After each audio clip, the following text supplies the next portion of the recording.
Like, I knew what I was doing. I spoke a little bit of French. Like, I was in the culture. Like, I'd already been there. I was seasoned on the metro. I know how you're supposed to act on the metro, which is chill. You don't bring attention to yourself.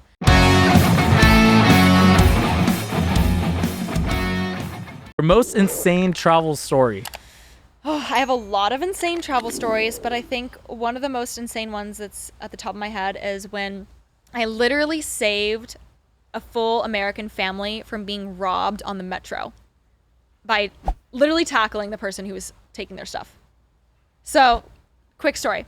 I was on the metro, leaving class, had my headphones in. This was already a year into Paris because I stayed actually throughout the summer. So I was like full-blown Parisian. Like, I knew what I was doing. I spoke a little bit of French. Like, I was in the culture. Like, I'd already been there. I was seasoned on the metro. I know how you're supposed to act on the metro, which is chill. You don't bring attention to yourself.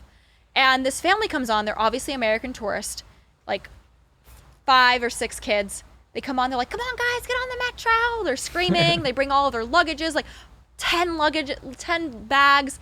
And they're just being really loud. And I'm like, oh, God, like looking at them like, oh, my God, like they're attracting a lot of attention.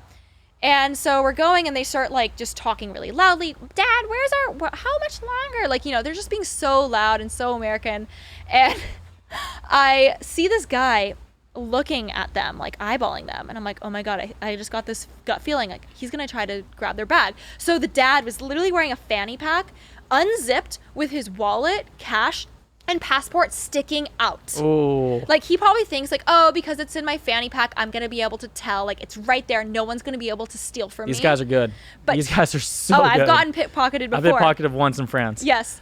And he had to unzip. So what do you expect, right? So I see him eyeballing it and I'm like, okay, I'm going to keep an eye out for this. I'm not going to do anything yet. Maybe he won't do it. So then they're about to stop and they're like, oh, guys, like, this is our stop. This is our stop. So he like pushes past, like pretending like, oh, he's just like, like getting through the metro, lots of people. And so the guy doesn't notice. And I see him grab the wallet and the passport in one hand. And my instant reflex, I didn't even think about it, grabbed his hand, pulled him back. This is a grown, like, man. Big man. I'm an 18-year-old, like, skinny teenager. Literally grab him, grab the stuff. I'm like, he's stealing your stuff. Grab his arm, pull the stuff out and like hold him there, give him the stuff. And then he breaks free of my like grip and runs out the metro. I thought he was going to beat me or like punch me or something, but he just ran away from me because I scared him so much. Like 18-year-old me, which I was like so tiny, so like, I guess I was intimidating because of all the street smarts I learned, but I literally grabbed him and like did that. Wow. And then I had such an adrenaline rush after. I was like, it's like something came over me and I was like, and my friend who was there, Rohit, he's like, oh my God, Kendall, it's the best thing I've ever seen. It's like, if you would take a bullet for me, she just completely took a bullet for a random person in terms of. Yeah, I guess. It was like literally not having their money taken. I didn't even have to think about it. It just happened. And I don't Good even know. Good citizen award right here. Look at you. That was like my best story. It's so much. It was fun to reminisce on. I felt like Superwoman after that. Like I literally was just like, oh my God, like so high after that.